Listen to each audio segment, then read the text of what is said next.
Hello and welcome to the Fossil Huntress podcast. I hope you guys are all doing well. Today on the show, I thought we would visit British Columbia's iconic spirit bears. So wherever you are in the world, fly with me over to North America and up to Canada to her far western coast. And we're going to visit the sacred grounds of the Great Bear Rainforest, which covers 6.4 million hectares on BC's north and central coast.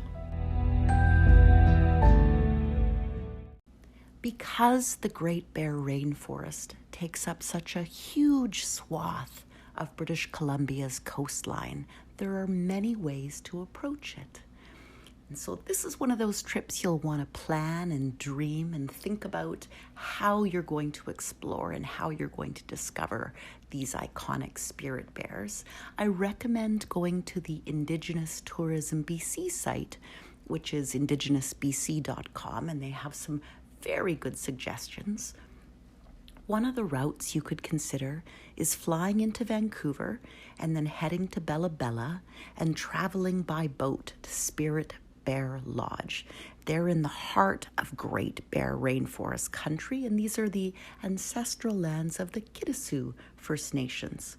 So another option you have is to head to Campbell River on Vancouver Island and join up with Hamelco Tours, and they'll take you by boat across the Salish Sea to Butte Inlet. Another option is Sea Wolf Adventures, and they take you on a ferry from Vancouver Island, where you'll drive north to Port McNeill, and then you'll head over to the Great Bear Rainforest through Kwakwala or Kwagyuth First Nations territory. So however you plan to get there, you'll want to make sure that you have comfortable hiking shoes and definitely rain gear. However you choose to travel, both the journey and your arrival will take your breath away. As you walk through British Columbia's Great Bear Rainforest, your footfalls are muffled by lush undergrowth, a crush of salal and fallen leaves and wood debris that make up this rich, fertile soil. In this temperate rainforest live some of the oldest and largest stands of timber on the planet. This is sacred ground, hallowed ground, though one could say that every footfall on earth is sacred. This feels different somehow, older and deeper. This is a forest that whispers secrets for those with ears to hear. It's in the language of the trees and streams and hidden within every bit of underbrush, every perfectly formed deer and western sword fern. And as you gently bushwhack your way through, your guide will teach you and encourage you to honor a leave no trace ethos. This is a massive woodland, and as you explore deeper, you move away from the sea, and all you have around you are the beautiful trees. Each breath you take is filled with moist air, mingled with the smells of decaying vegetation, fresh growth, new rain, and the deep earthy musk of fungi busily at work on the forest floor. The forest itself has a leave no trace mentality, in part. Every visible bit of life is a mix of old and new, the fungi breaking down the plant and animal remains and repurposing their life-giving nutrients. It is because of this that we find so few fossils within a rainforest. They're here, but not in the way we might think to look for them, at least not with our eyes in the macro world. Their lineage lives on at the micro level, bits and pieces embedded within the trees and animals and soil. They form this region's goût de terroir, the taste and essence of an abiding woodland sphere. The animals that call this forest home live amidst multi-storied canopies of Sitka spruce, western hemlock, western red cedar, and Douglas fir.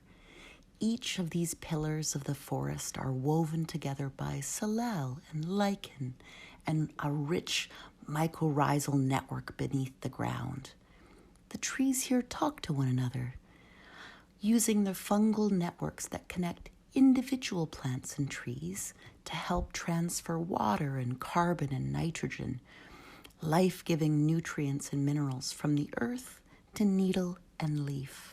You might think that planning a trip like this and walking through this forest takes a lot of time. It takes time to plan it and get your gear and make sure you stay warm, dry, fed, and safe. But a journey like this is not the destination. It's the experience. It's the planning. It's the travel. And it's the walking through. So exploring the Great Bear Rainforest doesn't take time. It gives time. It's here that you're walking through time, literally.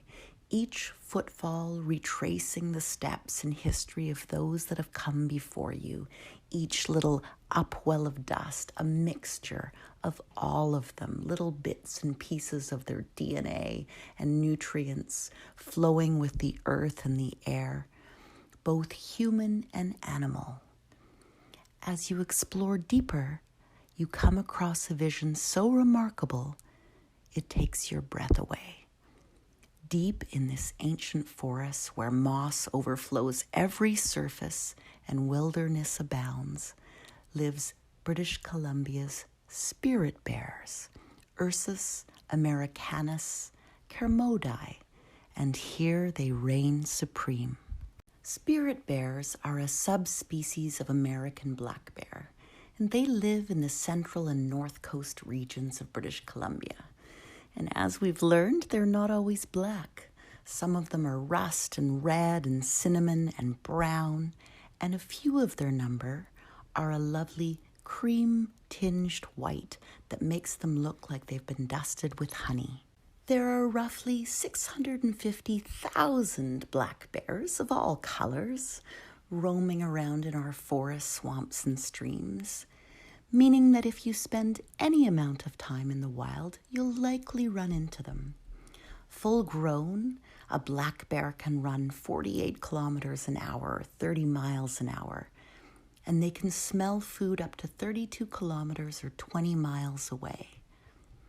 With their excellent hearing, black bears usually know you're near well before you realize the same, and they take great pains to avoid you.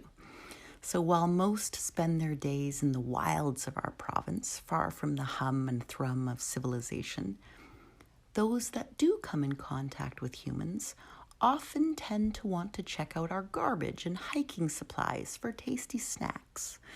A free meal is a free meal. In British Columbia, we share our province with nearly half of all black bears and grizzly bears that reside in Canada. Both bear families descend from a common ancestor, Ursus, a bear dog the size of a raccoon or a very fat cat who lived more than 20 million years ago. And it seems an implausible lineage given the size of their very large descendants.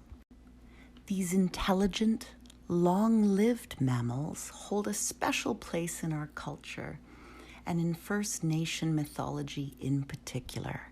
They're celebrated in art and dance and song. Growing up on the north coast of Vancouver Island, I learned the Kwakwala, the Kwagyuth First Nations word for black bear. It's a-e, which is a beautiful poetic sound, and you meet them a lot in the forest if you're out picking huckleberries or walking along the coast, or if you're near a salmon spawning tree, they're there. The white of their number, the spirit bears, are not albinos, not in the purest sense. The coloring stems from a recessive mutant gene, which means that if they get 2 copies of that gene, it turns off or halts all melanin production, so the part that gives us color. So it doesn't halt all of it. Think of it as turning off the tap that gives the bears their beautiful brown and rust and cinnamon. These bears still have color in their skin and their eyes, but the result is a beautiful, pale creaminess.